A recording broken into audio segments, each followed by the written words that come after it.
You are listening to Revenue Insights today. Today I'm joined by Rouzbeh Rotabi. He's the Chief Revenue Officer who has led revenue teams with his experience at Aurum, Marqeta, and a host of other businesses. Rouzbeh, lovely to chat today. Thanks for having me, Lee. Excited to dive into all things revenue and all things scaling companies. Absolutely. So let's start with a little more about you. I think most of the audience will probably have heard of Aurum or Marqeta, but for anyone that doesn't know kind of your background and where you've worked, could you give a little more context on your story and how you've got to where you are today? No, thank you. It's a great question. So I'm an accountant by trade. I actually was a public accountant out of college and realized that that's a very unique life and a very unique career path.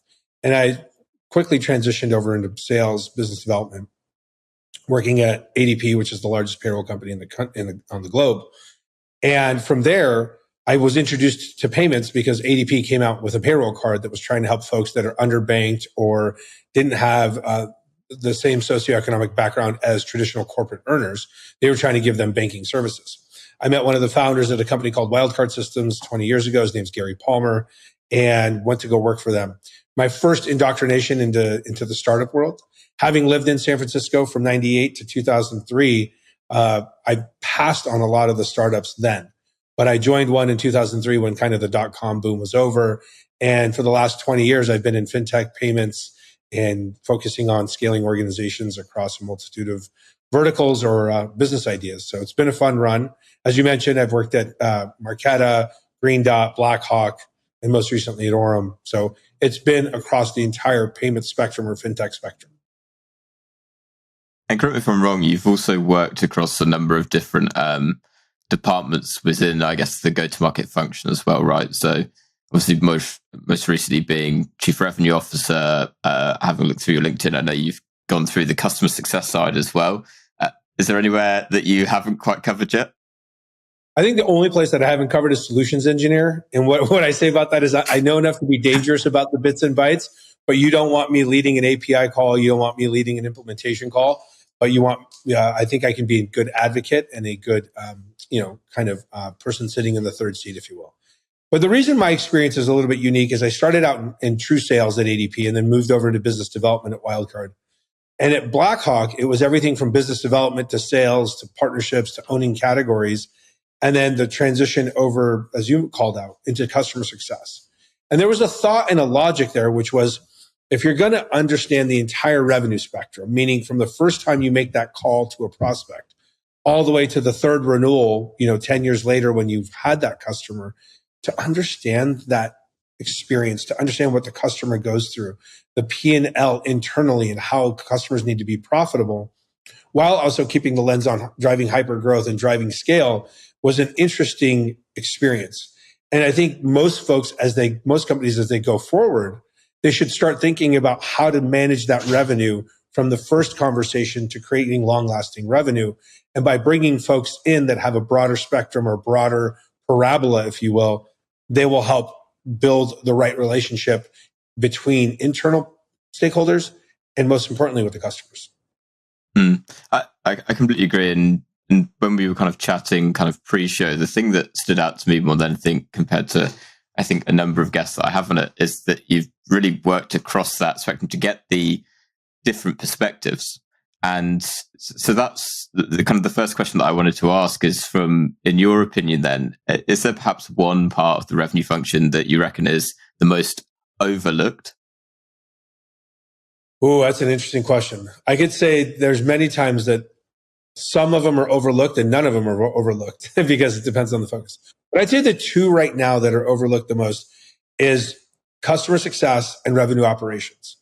And the reason is that, especially right now with what's going on in the macro environment, what's going on in the VC environment, if you're a venture-backed company, or if you're a company trying to exit into a private equity, you're trying to figure out how to drive top-line sales. And sales always feeds the animal, but it's a longer cycle to get to that revenue in certain industries, especially in payments and fintech. It's not a seat or license-based business. It's a consumption model. And to get that consumption, it's more like having a child. A child doesn't nearly eat as much when they're 3 as they do when they're 7 or when they're 16. To manage that cradle to grave experience for a customer, You have to figure out how the child, if you will, or the customer or set of customers will grow and adapt. And what makes that run and what makes that tick is the revenue operations team, meaning how do we structure the commercials on the initial contract? How do we structure the engagement model? And how we start that is probably not how it will mature. But revenue operations can play, basically internal hall room monitor and make sure that what sales and business development are selling are scalable and fit within the parameters of what the business needs. And then also making sure that the company stays profitable with each renewal or each upsell or each value-added service, that managed service that you sell into the organization.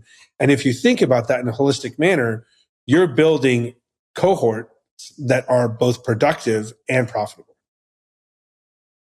Absolutely. And I think it's so timely, particularly at the minute, for most businesses, particularly as a lot of strategy shifting away from looking at, I'm going to drive all my revenue from new business and looking more towards upselling and cross-selling with what you've already got. So could you give perhaps a bit more context around, I would call it your theory, but like your theory behind driving, lifetime value from customers, how you approach setting up your teams for, how do we make sure that we're not only bringing on customers that are right for us long term, but how do you also approach what the cross-sell process is and upsell? That's a great question. I'm going to break it down. It seems like there's 3 layers. One is, how do we make sure we're signing the right customers? 2, how do we make sure that we set up the right teams and have efficiency metrics? And I have a whole theory on that. And then 3 is, what are we doing to drive lifetime value in the upsell? So on the sales end, on the front end, as you go out to market, I think there's things that every company that is a technology-based business could be doing to improve that. The first one, and it's basic, is create a feedback loop. Every month, let's aggregate all of the input and feedback from why we won deals, why we lost opportunities, what the customers are saying, and aggregate that. That should give you directional information of what to build, what not to build. One customer might ask for something, and you have to have the discipline to say no. A set of customers might ask for something, and you say, oh, wow, that's an unlock. Let's go build that. That's an opportunity to go drive net new revenue. So the closer that sales, if you will, or business development and customer success are, and the more they know of what good looks like from a customer and what the ideal characteristics are, that will help. So bringing those 2 teams together. My experience at Marqeta, I worked with a gentleman by the name of Salman Syed. He was in charge of BD. We would have constant conversations about how we would run the customers, what the customers should look like in the next cohort. And that way it helped us scale, helped us go from, say $30 million of revenue when I entered the organization to 515 heading into the IPO. So it's those types of metrics that you can really look at and understand that helps.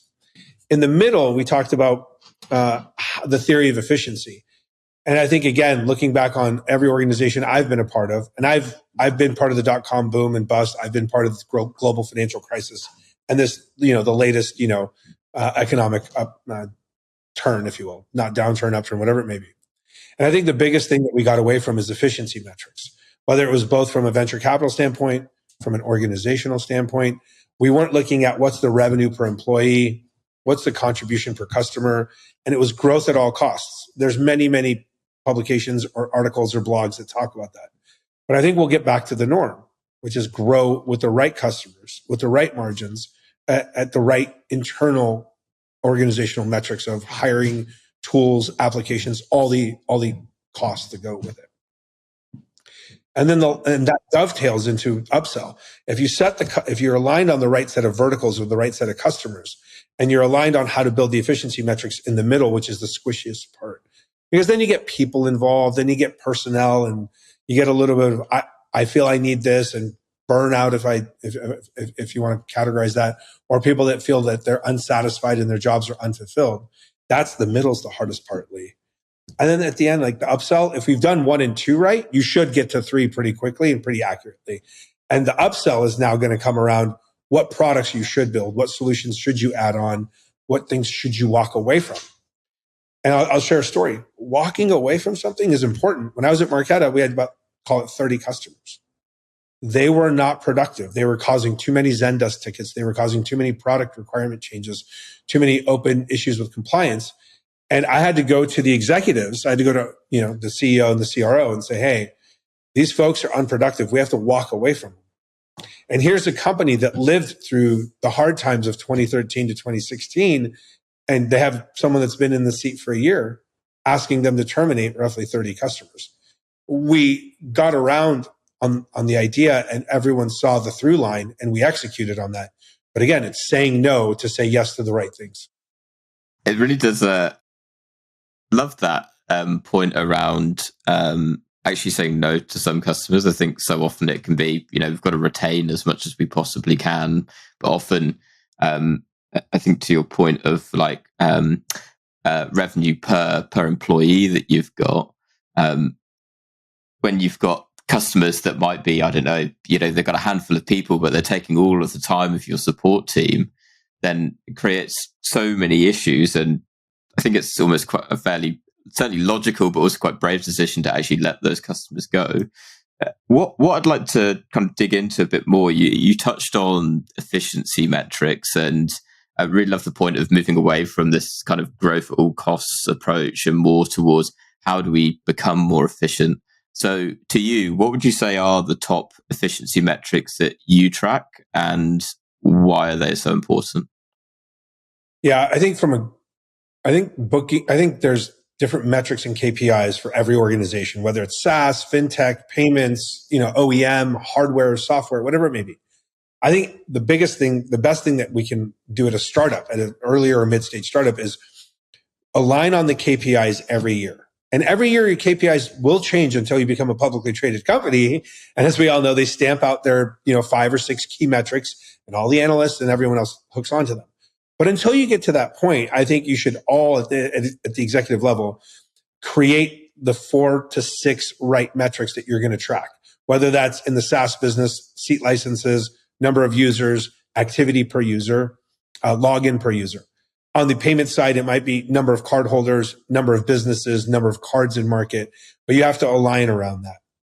And that's the first thing. The second is then those are your core metrics of what to accomplish as a company.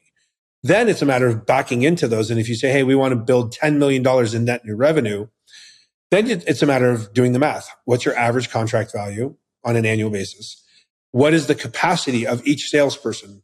Salespeople are much like engineers. Engineers have a finite amount of capacity to code, to review code, to deploy code, to set up infra, whatever it may be.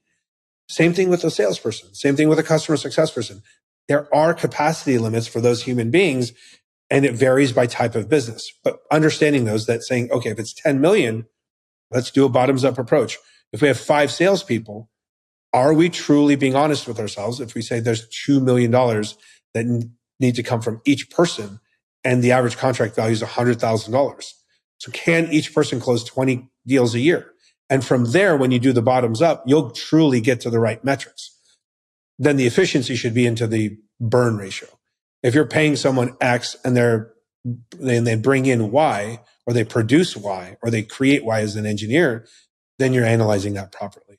So if the code I deploy brings in contributes to $800,000 in revenue, and I'll make it easy, I'm making $100,000 a year, although I know engineers make much more than that.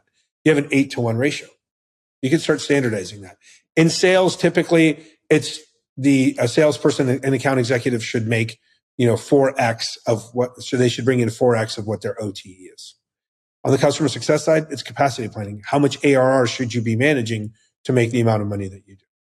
So to wrap it up, organizational metrics and then capacity metrics in a bottoms up manner to really drive through to the end result. Does that resonate? Does that make? Yeah, that makes total sense. And actually, there was one thing that you said there that I'm going to ask, even though I think it might be a bit of a stupid question. But you mentioned there, like measuring the impact of your engineers in terms of what they're developing. How easy or how viable is that to be able to go, for that piece of code or that product feature that you release, this was the net impact on the business? Is that something that you've been able to measure in the past and actually report on? I think maybe not measure directly, but I think if you were to ask, if you're creating that feedback loop that we talked about a few minutes ago, and product and engineering and marketing should be part of that conversation.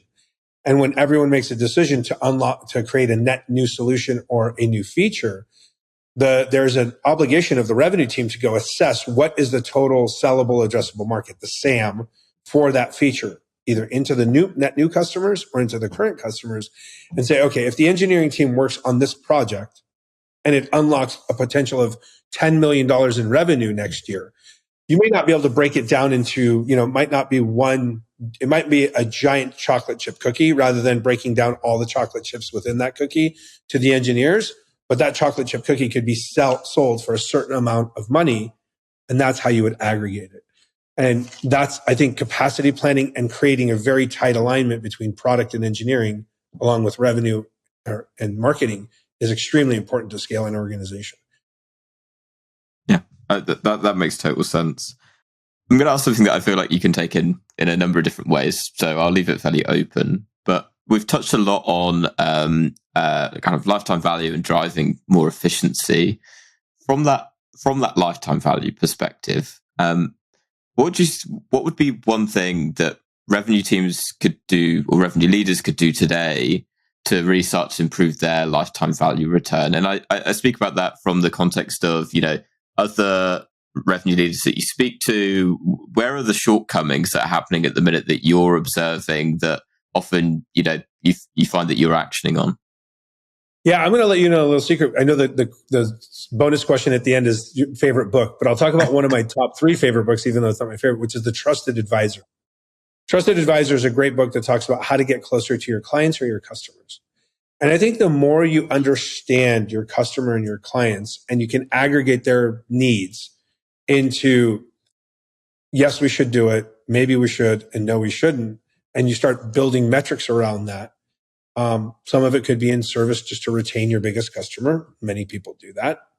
Some of it could be to drive net new features and net new solutions that create the value. So if we go into global expansion, at Marketo, we were in 3 countries. We went and created a business case to say, hey, what would it look like if we took Klarna across Europe or APAC? Or what would it look like if we took DoorDash or Instacart down into Australia?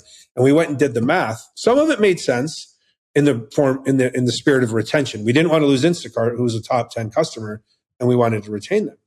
We wanted to help Klarna expand because we believe that buy now, pay later, and I'm still bullish on it, is a net new solution that people will move to away from traditional credit. So by bringing those 2 things to life and getting in the hip pocket of our customer and asking what their strategic initiatives are, you can expand upon that. Now, how that plays into RevOps is that RevOps is the guidepost that will always keep you in line of, okay, what are the economics in those different regions? What is the pricing strategy across APAC? What is the pricing model in Europe that would be acceptable? Who are our competitors and how are we going to differentiate there? You have your global players, Stripe, Adyen, and so forth, but we really had to think about how to expand that.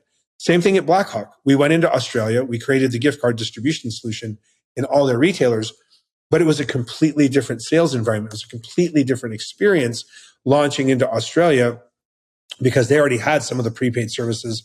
They were much further ahead in payment solutions than America. And so, we know APAC's further ahead. They were much further ahead of mobile payments.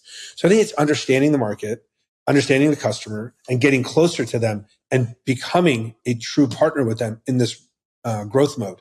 I love that because it's relevant to every department within the revenue function, and it's one of those where, as you say it, to me, it's like, well, common sense, right? Talk to the customer, and you'll understand, what pains they're having, what problems that they're facing, and ultimately that's how you can start to align on, okay, how do we solve that? And because as I say, it's relevant to quite literally every function. From your perspective, and you touched on earlier the feedback loop that needs to be in place, and I was hearing it all come together as you were explaining. Who is responsible for speaking to the customer? And now, obviously, customer success will speak to the customer, right? But I would love to know a bit more about what that feedback loop looks like in your head. Is it one single person that's talking to the customer? Is everyone talking to the customer? How long before the customer is like, oh my God, please leave me alone. This is too much.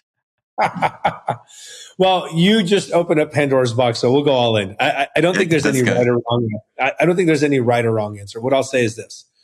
If, for example, during my time at Orem, it was really important to get the product team as close as possible to the customer. So we had the head product folks come in and really get tight. When you become a scaled organization and you're working with the likes of a Cash App or an Instacart or even Blackhawk when we were working at Kroger and Walmart.com, I think you have to have the right folks. So what I'd say is when it's a small team of, say, sub 45, 50 people in a startup, you probably want a couple people from your product team buddying up with your CS folks, and they just shadow the calls. They just listen and understand and build a relationship with the customer. Because one thing you don't want to happen is that the customer talks to the product people and puts them on the spot to say yes. That's one. That's the traditional method. As you get older, there's things that you could put in place, such as the customer advisory board. You can start creating customer panels and doing the voice of the customer and really getting your biggest customers across the different verticals to share with you what they're solving for. And then what they get in return is they get the early launch of a new product. They get the early feature. They might get some exclusivity going into some services and say, hey, look, I want to really expand upon this. So I think as you're small, you got to do it with a broader team. As you get more mature and scale the organization, probably your head of CS and your head of product, and that's about it. And underneath all that, revenue operations should be at the backbone of all this, because they're the ones, all the notes and documentation and information should be in Salesforce, HubSpot, whatever CRM you're running these days. But it should all be aggregated in there with an attachment to a Google Doc that has the interview or has the notes from the meeting, so that everyone can have the same line of sight to that information. And then I think there's ways to accentuate that, whether it's customer panels, customer summits, user meetings, user conferences. But I think it's a combination of RevOps, product, and CS. Amazing. And you actually beat me to the punch, because my next question was quite literally going to be, where does revenue operations fit into all of it? But actually, you beat me to it. Yeah, I'm a huge fan of revenue operations, and they're the Swiss Army knife, if you will, of revenue. They have the lens of, and they're not tied to a bookings or sales number. They're not tied to a implementation counter or time to value TTV metric. They're not tied to a CS revenue metric. They're responsible for all of it. So they have very aligned goals with the CRO, and buddying up the CRO with the VP or the head of RevOps really creates that dynamic workflow where they're going out and attacking the same problems, which is, how do we do more every year? How do we build efficiently? And how are we great liaisons and partners across the organization? And more important, is everyone getting religion around the tools and applications that we're using? Yeah, 100%. And so I'm curious then, because, to go back to the first question, but the second question that I asked, you mentioned that you thought that alongside customer success, that revenue operations was perhaps the most overlooked. Can you elaborate on why you think that is?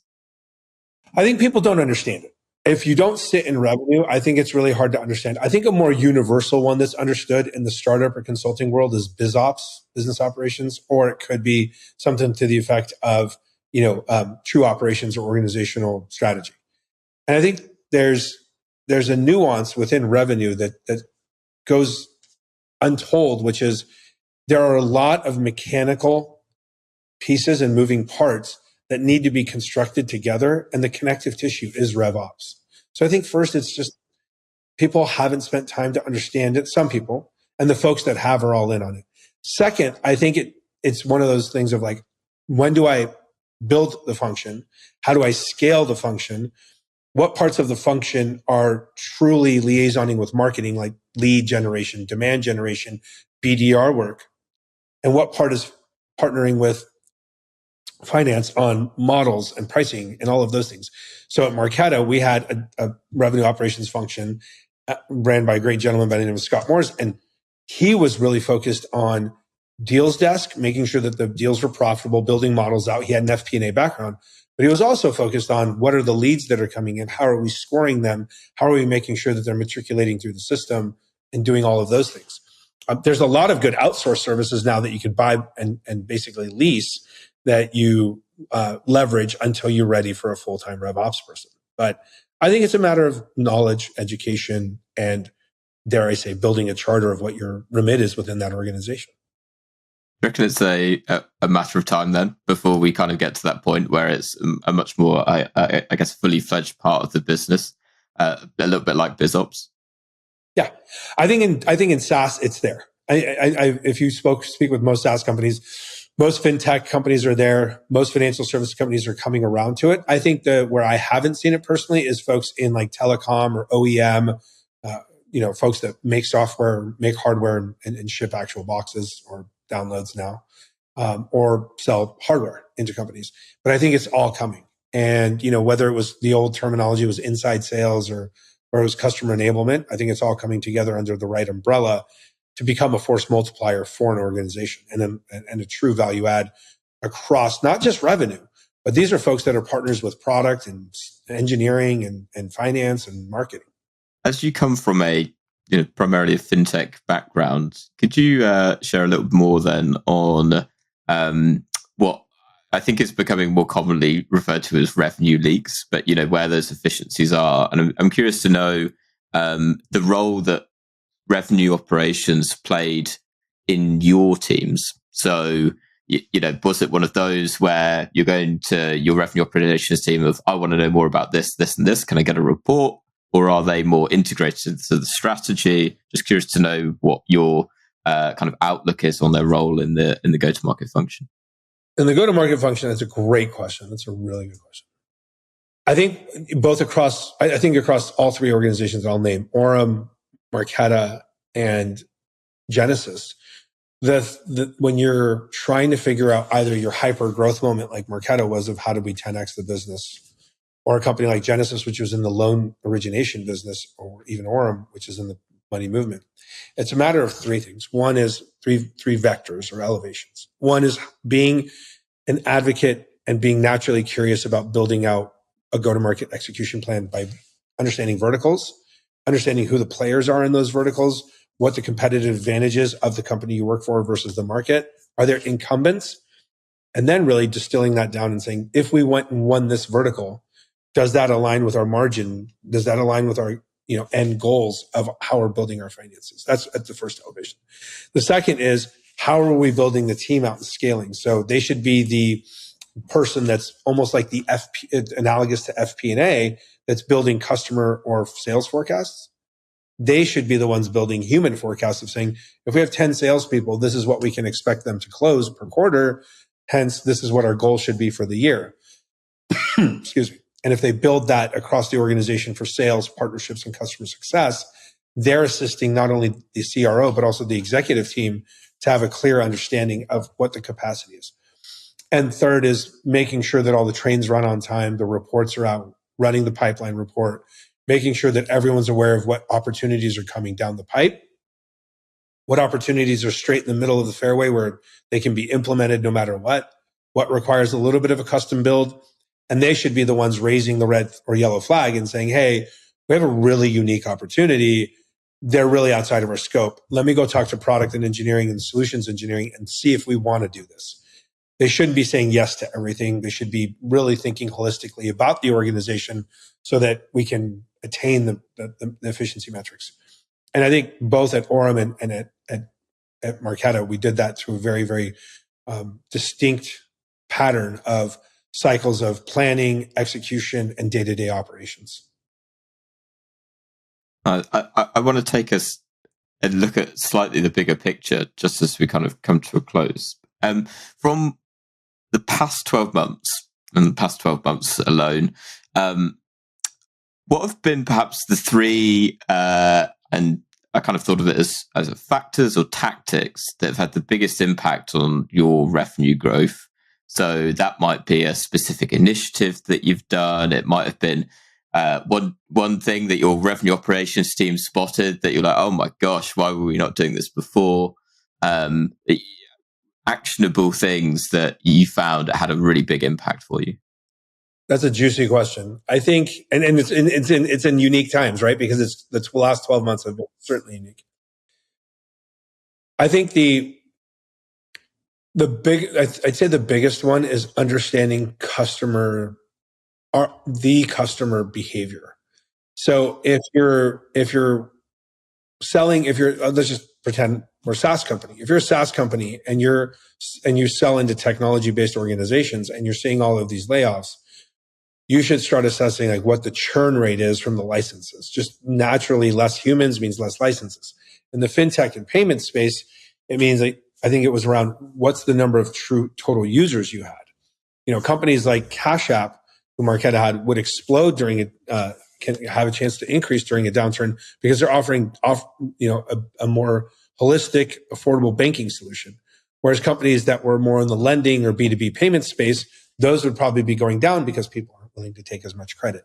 So it's a matter of staying ahead of the curve on the customer metrics and understanding where they're going and sharing that internally so that people aren't caught off guard when a customer goes from $1 million in monthly revenue to say $700,000 in monthly revenue down to 500. Raising the flag and saying, what are we doing to make up for that? How are we making up that 500K delta on the other side? And I think that was something that we saw, at Orem, where we really focused in on the right verticals that were going to drive growth and the right solution that was going to drive growth. But I think the biggest one is that. The second one that I'd say where revenue operations can really help is understanding all the aspects of cost of goods sold.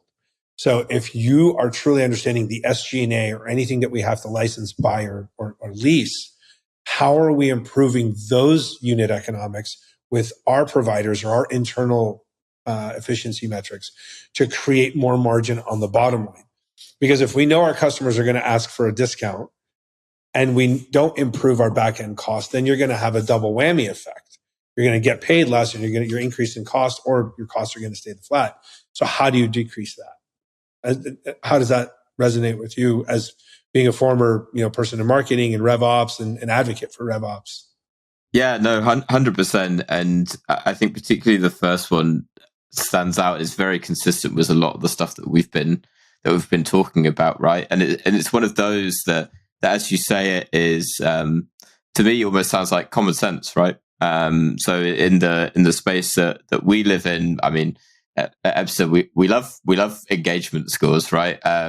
We work with relationship scores from a go-to-market perspective, and I think from a churn perspective, things like product engagement scores go a huge way to really understanding how often people are using your product. And actually what we do internally is we blend that together with the relationship score as an indicator of likelihood to churn. Because not only is it, are they using our product on a weekly basis, but also of the contacts that we have there, and that's not only the users, but also the original buying committee, the decision makers. Do we still have a good relationship there? Are they still engaged with us? Are they still interested in it? And a big one is, are they still in the business? Right. So often, someone comes in as a really big champion of your product, and perhaps the team's not using it so much, and then after 12 months they've moved on to another role. That internally is where we're getting alerts and red flags going, hello, we need to do something here, otherwise there's a potential churn risk further down the line. So I think that's a really, really huge one that we can definitely see. I think measuring engagement. I think you just said something super interesting, which is understanding who the personnel is on the other side. You should always do a roster alignment, and I think you should share that little nugget that you just shared, which is understanding what the roles and the team dynamics are of your advocate and your coach internally. There's a lot of strategies and sales processes or relationship management processes, but always know who your coach, advocate, and saboteur are in every customer. There's always someone in that customer that wants to put your competitor in. But to your point, if your coach is moving on, that could be a massive, massive red flag. And here I am talking about metrics, and here you are talking about the human side. Combine those two, and I think you have a lethal approach of how we would look at the business from a trusted advisor standpoint or from a consultant standpoint. Yeah, definitely, because it goes beyond just the metrics. It goes into the relationships that you have. So to share an example of what one of our customers do to offset some of those churn risks, what they will do is very similar to almost like an account-based selling approach, where you're building relationship maps of what's the hierarchy look like. To your point, who are the champions, who are the saboteurs in there, who do we need to be aware of, who do we need to be communicating with, but they're applying the same thing to their own accounts. So these are really, obviously their key accounts, their main accounts, the ones that, particularly the ones that they're identifying as churn risks, and they're using that to have a clear visibility on who knows who's got a relationship here. If it's 3 months away from renewal, and we found that, the original decision maker, he's still there, but no one's spoken to him in the past, 9 months since it got signed off. So, they get indicators of who, for example, has the strongest relationship with them now.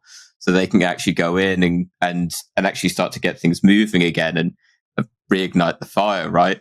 And I think so often those are things that get overlooked within customer accounts for sure. Yeah. And I think that loops back into the customer advisory board and your question of who should be talking to the customer. In that case, if you did have multiple points of contact, so, let's say you and I were on the CS team and we were managing customer X, and then we wanted to bring in, Jane, who would manage the product team, and having that relationship across the organization is extremely, extremely powerful, on top of not just retaining and growing and hitting your metrics and building the relationship, but what's going to happen on the back end? How are we really going to build that together? If you combine all that, I think you have a very succinct, again, parabola of revenue from that first point of contact all the way through the relationship. And, the parabola is always growing and always expanding. So it's just at what rate? And having the team unified around that is extremely important.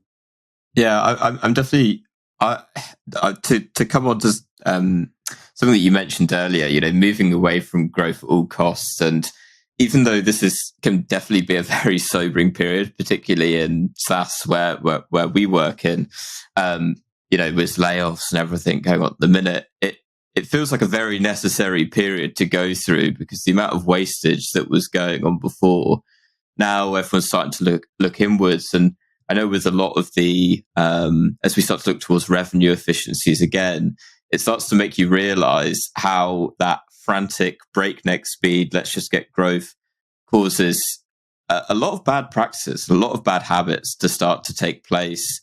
And to now kind of go back and to start to slow down and go, okay, we don't need to get in 300 new customers, for example, this queue.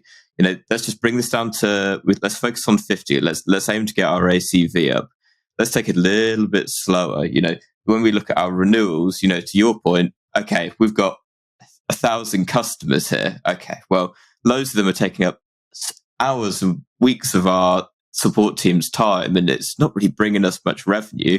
But we've got we've got 10 customers over here where there's a great opportunity where, they've got more regional teams that we could potentially go into, but we're doing nothing because we're bogged down by these other issues. And I think it's one of those where I think through times like this, it can give you the clarity of perspective to then look at it and go, okay, take a deep breath. We can do things better. And I wonder, do you reckon we'll go through the cycle of clearing house now and becoming more efficient, and then in 3 years' time be like, okay, go again? Well, it's funny you say that, because I think, first and foremost, I applaud what you're saying. And I think that there's a lot of merit into understanding the value of customers. I think I have a lot of friends in VC. I have a lot of close, networks connected in there, having worked for venture-backed companies, fortunately. And I think the one thing that they're analyzing it differently is it's not total customer count that gets you to your next metric. It doesn't prove the health or sustainability of your business. It's the productivity per each customer. It's what's in that customer cohort of 2022, of 2023. Who are going to be your winners? Who are going to be your steady eddies? And who's going to be the ones that kind of fall off? And you want the ones that fall off that are maybe just paying a SaaS fee or have 2 or 3 licenses up and running. Those don't really get you to where you want to be. So I think that's the absolute right way to look at it. Building the right business will be about sustainable growth. And having been during the dot-com boom and bust and the global financial crisis and now this, we're going to repeat it. It's just going to be different. In 2001, it was very much the e-com world coming into the digital world, and that's what created the dot-com boom. Whether it was Webvan, who was a grocer online, or Fog Dog, which was a sporting goods online, or Pets.com, the retailers just couldn't catch up. In 2008, we had with the banking industry getting a little lax with their underwriting. In 2022, you had the VC world and the interest rates, working together, where the VCs were really excited about the opportunities of these companies growing, and the capital was frothy.